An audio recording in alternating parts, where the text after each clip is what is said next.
안녕하세요. 우리가 이유나 원인이라고 할 때 영어로 어떤 단어가 가장 먼저 생각나시나요? 아마 많은 분들이 cause를 떠올리실 거예요. 맞습니다. 근데 이 단어가 생각보다 훨씬 더 깊은 뜻을 가지고 있거든요. 오늘은 바로 이 cause라는 단어의 진짜 속뜻, 그냥 번역기만 돌려서는 절대 알 수 없는 그 미묘한 뉘앙스까지 제대로 한번 파헤쳐 보겠습니다. 오늘 우리가 함께 살펴볼 내용들입니다. 먼저 cause의 가장 기본적인 의미부터 시작해서요. 이게 또 부정적인 결과를 만들 때 어떻게 쓰이는지, 그리고 아주 특별한 상황에서 쓰이는 표현들은 뭐가 있는지도 알아볼 거예요. 마지막에는 비슷한 다른 단어들이랑 비교하면서 확실하게 개념을 잡아드릴게요. 준비되셨죠? 세상 모든 일에는 시작점이 있잖아요. 바로 cause가 그 시작점을 가리키는 말입니다. 어떤 결과를 만들어낸 직접적인 원인 말이죠. 마치 도미노의 첫 번째 조각이 쓰러지면서 연쇄 반응을 일으키는 것처럼요. 이 원인과 결과라는 연결고리, 이것만 머릿속에 딱 넣어두시면 오늘 내용은 정말 쉬워집니다. 좋습니다. 그럼 첫 번째 단계부터 차근차근 시작해 볼까요? because라는 단어가 가진 가장 기본적이면서도 핵심적인 의미가 과연 뭘까요? 같이 한번 들여다보죠. 바로 이겁니다. 이게 정말 중요해요. cause를 그냥 이유라고만 생각하면 그 맛을 제대로 살릴 수가 없어요. 어떤 일이 벌어지게 된 직접적인 원인, 그러니까 사건의 맨 처음 출발점을 꼭 집어서 말할 때 쓰는 단어예요. 그 근원이라는 느낌 꼭 기억해 주세요. 그리고 cause는 또 두 가지 얼굴을 가지고 있어요. 명사로 쓰일 때는 원인 그 자체를 뜻하고요. 동사로 쓰이면 무언가를 일으키다, 야기하다 라는 뜻이 됩니다. 여기 예문 보시면 그 차이가 확 느껴지실 거예요. 자, 그럼 실제 문장으로 감을 한번 익혀볼까요? 첫 번째 예문입니다. 천천히 들어보세요. The main cause of the fire was an electrical fault. 그 화재의 주된 원인은 전기 결함이었다. 여기서 cause는 명사로 쓰였죠? 다음은 동사로 한번 볼게요. The manager's poor judgment caused a major financial loss. 관리자의 잘못된 판단이 재정 손실을 야기했다는 뜻이죠. 마지막으로 하나만 더요. Lack of sleep can be a cause of stress. 수면 부족은 스트레스의 원인이 될 수 있다. 어때요? 이제 명사와 동사의 쓰임새가 확실히 구분되시죠? 지금까지는 그냥 중립적인 원인과 결과에 대해서만 이야기했는데 만약에 그 결과가 좀 안 좋은 거라면 부정적인 상황일 때는 cause를 어떻게 쓸 수 있을까요? 이 질문을 가지고 다음 섹션으로 한번 넘어가 보겠습니다. 네, 이번에는 우리가 별로 원치 않는 상황, 좀 골치 아픈 문제를 만들어낼 때 쓰는 표현들에 집중해 보겠습니다. 핵심 표현 두 가지를 기억하시면 돼요. cause trouble 이나 problems는 뭔가 말썽을 일으키거나 골칫거리를 만드는 뉘앙스고요. cause damage나 harm은 진짜로 물리적인 손상이나 해를 입히는 훨씬 더 강한 느낌의 표현입니다. 예문으로 그 차이를 느껴보는 게 제일 빠르죠. 먼저 problems부터 볼게요.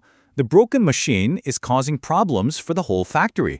고장난 기계가 공장 전체에 문제를 일으키고 있는 상황이죠. 자, 근데 다음은 훨씬 심각합니다. The flood caused severe damage to the crops. 홍수가 농작물에 심각한 피해를 입혔다. 물리적인 파괴가 있었죠. 마지막으로 harm을 볼까요? Smoking can cause great harm to your lungs. 흡연은 폐에 큰 해를 끼칠 수 있다. 어떠세요? 그냥 문제 수준이랑 피해나 해 사이의 그 무게감 차이가 확 느껴지시죠? 자, 이제 cause의 활용 범위를 조금 더 넓혀볼게요. 눈에 보이는 물리적인 결과뿐만 아니라 좀 더 추상적이고 특정한 상황을 만들어낼 때는 과연 어떻게 쓰이는지 한번 살펴보겠습니다. Cause something to happen 이라는 구조는요. 어떤 사건이 실제로 일어나도록 직접적으로 만드는 아주 명확한 인과관계를 보여줄 때 씁니다. 어떤 결과를 빵 하고 터트리는 그 촉발시키는 느낌을 강조하는 거죠. 이 구조 예문으로 보면 바로 이해되실 거예요. The heavy rain caused the river to overflow. 폭우가 강을 범람하게 만들었다. 폭우라는 원인이 강이 넘치는 결과를 직접적으로 만들어낸 거죠. 하나 더 볼게요. His carelessness caused the accident to happen. 그의 부주의가 그 사고를 발생시켰다. 아주 명확한 원인 결과 구조입니다. 이건 정말 실생활에서 유용한 표현이요. cause a scene. 무슨 뜻일까요? 이게 바로 공공장소 같은 데서 막 소란을 피우거나 감정적으로 행동해서 다른 사람들 이목을 끄는 그런 상황을 말합니다. 그래서 이 문장은 제발 여기서 소란 좀 피우지 마세요. 이런 뜻이 되는 거죠. 자, 지금까지는 좀 무겁고 부정적인 얘기를 많이 했죠. 그런데 cause가 항상 그런 건 아니에요. for a good cause 라는 아주 따뜻하고 긍정적인 표현도 있거든요. 이건 내 개인적인 이익이 아니라 자선 활동이라든지 사회 정의 같은 좋은 대의, 좋은 목적을 위해서 행동할 때 쓰는 정말 멋진 말입니다. 이 표현은 특히 기부나 자원봉사 같은 활동에 정말 잘 어울려요. 예를 들어서 They raised the money for a good cause. 그들은 좋은 목적을 위해 모금을 했다. 또 이런 문장도 가능하죠. I spent my holiday volunteering for a good cause. 제 휴가를 좋은 일을 위한 자원봉사를 하면서 보냈습니다. 자, 이제 조금 더 분석적으로 한번 들어가 볼까요? 여러 가지 원인들이 섞여 있을 때 그중에서 가장 결정적인, 가장 중요한 원인을 딱 집어서 말하고 싶을 때 cause를 어떻게 활용할 수 있을까요? 바로 be the cause of라는 표현을 쓰면 됩니다. 이건 어떤 결과의 근본적인 원인이 바로 이것이다 라고 콕 집어서 말할 때 쓰는 거예요. 그래서 종종 그 원인에 대한 어떤 책임의 뉘앙스를 담고 있을 때도 많습니다. 예문을 보시면 느낌이 확 올 거예요. The bad weather was the cause of the delay.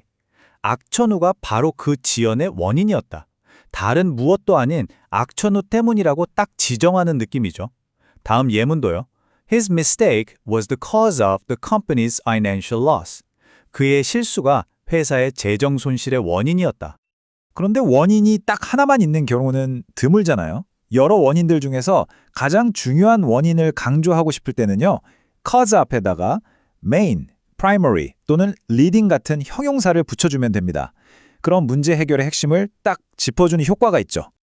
바로 이렇게요. The main cause of the accident was the driver's carelessness. 그 사고의 주된 원인은 운전자의 부주의였다. 뭐 다른 요인도 있었겠지만 이 부주의가 핵심이었다는 거죠. 하나 더 볼까요? Lack of exercise is a primary cause of heart disease.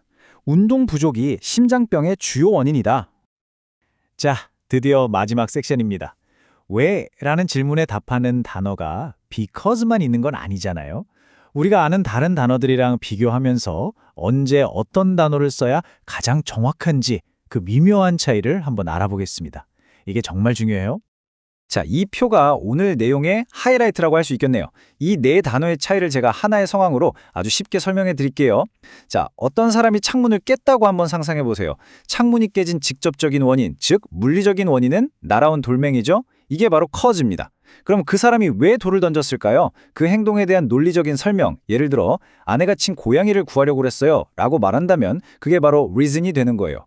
근데 창문이 너무 쉽게 깨졌을 수도 있잖아요.